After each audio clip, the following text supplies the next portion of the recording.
For centuries, popular depictions of biblical figures have largely omitted the diverse ethnic tapestry of the ancient world. This oversight has profound implications for understanding history and faith. Please like, comment, and subscribe. We embark on an investigative journey to uncover the often unacknowledged presence of Black people in biblical narratives. This exploration challenges conventional interpretations, inviting a deeper, more inclusive understanding.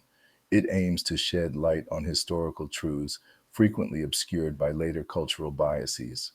Our goal is to foster a more complete picture of the biblical landscape. The lands of the Bible were not isolated from the African continent. Ancient Egypt, a powerful African civilization, played a central role in Israel's history. Its influence permeated the region, shaping cultures and economies. The Nile River connected these worlds, facilitating trade, migration, and cultural exchange. This geographical reality underscores the constant interaction between peoples of African descent and those in the Levant. The biblical narrative unfolds within this interconnected global context. The Kingdom of Cush, located south of Egypt in modern-day Sudan, was a formidable power.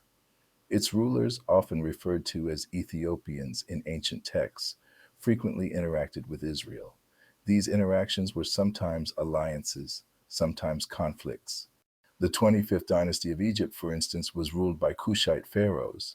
These Black rulers held sway over Egypt during significant biblical periods. Their presence directly impacted the political landscape described in Scripture. Many biblical figures, often depicted as Middle Eastern or European, may have had African ancestry or connections. Consider figures like Zipporah, Moses' wife, described as a Cushite woman. This detail is often overlooked in common retellings. The Queen of Sheba, who visited King Solomon, is widely believed to have ruled an ancient kingdom in what is now Ethiopia or Yemen. Her journey signifies a powerful African monarch engaging with Israelite royalty. These connections highlight a rich, diverse heritage. Simon of Cyrene, the man who carried Jesus' cross, hailed from Cyrene in North Africa. This region was home to a significant Jewish diaspora, including many of African descent.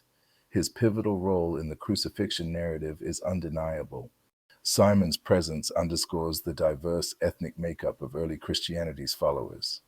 He represents the African contribution to the foundational moments of the faith. His story is a testament to this often unseen heritage. The story of the Ethiopian eunuch in the book of Acts is profoundly significant. He was a high-ranking official from the court of the Kandake, the Queen of Ethiopia. His conversion by Philip marks a crucial moment in early Christian evangelism. This narrative demonstrates the early spread of Christianity into Africa.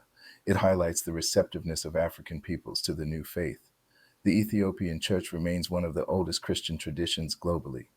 The biblical account of Noah's son Ham and his descendants has been tragically misinterpreted for centuries. This narrative was twisted to justify slavery and racial subjugation. It falsely associated Ham with a curse and blackness. However, the original biblical text contains no such curse on Ham himself, nor does it link him to black skin. This harmful interpretation emerged much later, serving a racist agenda. It is a stark example of how scripture can be distorted.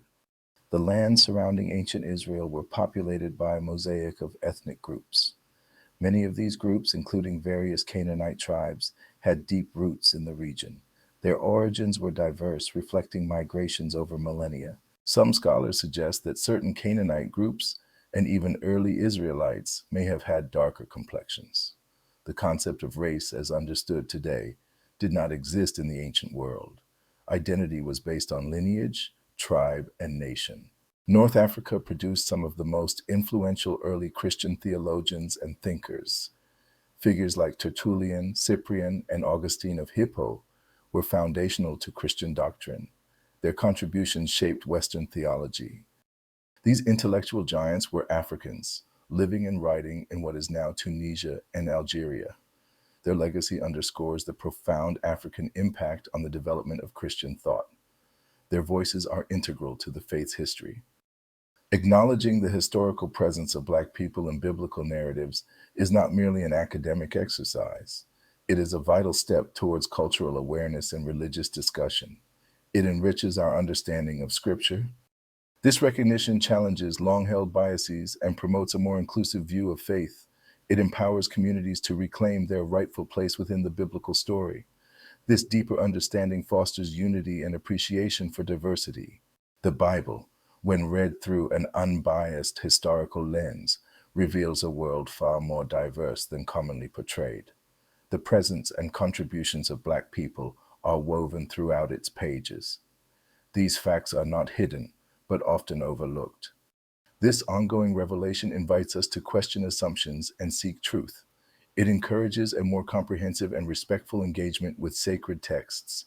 The story of faith is truly a global human story, rich in its varied expressions. Please like, comment, and subscribe